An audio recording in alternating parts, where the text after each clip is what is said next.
సర్ఫరాజ్ ఖాన్ తుఫాన్ బ్యాటింగ్ చేశాడు, కానీ ఒంటరిగా చెన్నైని గెలిపించలేకపోయాడు. బట్ ఆర్సీబీతో గట్టి పోరాటం చేసి తన సత్తా ఏంటో చాటుకున్నాడు. Chennai Super Kings Royal Challengers బెంగళూరుతో జరిగిన మ్యాచ్లో చాలా దారుణంగా ఓడింది. సిఎస్కేని చిత్తుగా ఓడించింది ఆర్సీబీ.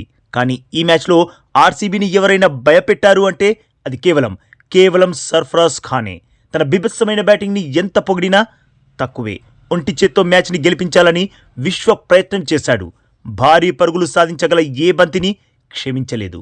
యాక్చువల్గా ఈ మ్యాచ్లో బెంగళూరు టీం 250 పరుగుల భారీ స్కోర్ చేసింది. ఈ టార్గెట్ ఛేదనకు బరిలోకి దిగిన చెన్నైకి ఫస్ట్ జలక్ 9 పరుగుల వద్ద, సెకండ్ జలక్ 10 రన్స్ వద్ద, థర్డ్ జలక్ 30 పరుగుల వద్ద ఇలా విరామం లేకుండా వరుసగా చెన్నై టీంకి జలక్ల మీద జలక్లిచ్చారు ఆర్సీబీ బౌలర్స్. కానీ వన్స్ సర్ఫరాజ్ ఖాన్ ఎంట్రీ ఇవ్వడంతో సీన్ మొత్తం రివర్స్ అయింది.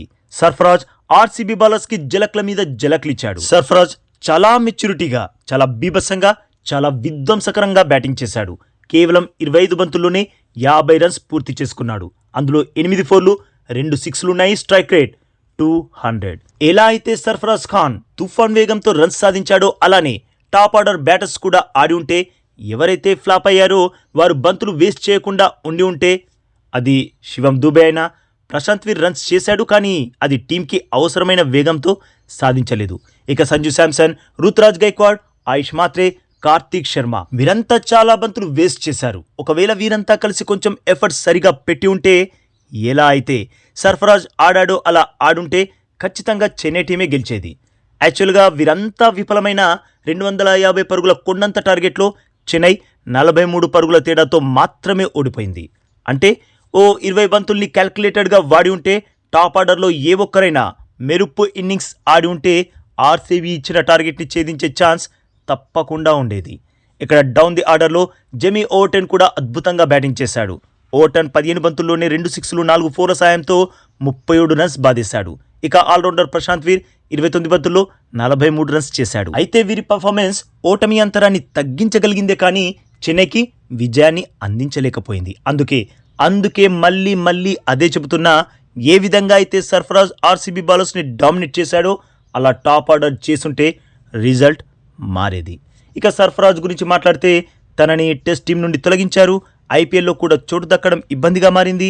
మీకు గుర్తుందో లేదో, ఆక్షన్లో ఫస్ట్ రౌండ్లో సర్ఫరాజ్ అన్సోల్డ్గా మిగిలిపోయాడు. సెకండ్ రౌండ్లో చెన్నై తనని తీసుకున్నా కూడా ప్లేయింగ్ లెవెన్లో అవకాశం దక్కదనుకున్నారు. బట్ ప్రాక్టీస్ మ్యాచెస్లో తనని ఏ బౌలర్ కూడా అవుట్ చేయలేకపోయాడంట.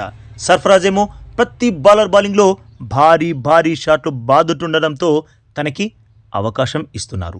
మొన్న పంజాబ్పై కూడా 12 బంతుల్లోనే 32 రన్స్ బాదాడు. ఇక ఈరోజు 25 బంతుల్లో 50 బాది చెన్నై టీంకి నమ్మదగిన బ్యాటర్గా నిరూపించుకుంటున్నాడు. ఇలానే ఆడితే టీమిండియాలో కూడా రీఎంట్రీ ఇవ్వడానికి ఎంతో కాలం పట్టదు. మీరేమంటారు బాస్? సర్ఫరాజ్ ఎలా అయితే బ్యాట్ని జులిపిస్తున్నాడో అది చూసి మీరు ఎంటర్టైన్ అవుతున్నారా లేదా? ఎస్ ఆర్ నో కామెంట్ చేయండి బాస్. అలాగే ఈ లేటెస్ట్ అప్డేట్కి ఒక్క లైక్ కొట్టి మన ఛానల్ని ప్లీజ్ సబ్స్క్రైబ్ చేసేసుకోవచ్చుగా బాస్. ఇక ఈ వీడియో చూసినందుకైతే మీ అందరికీ దిల్ సే థ్యాంక్ యూ బాస్.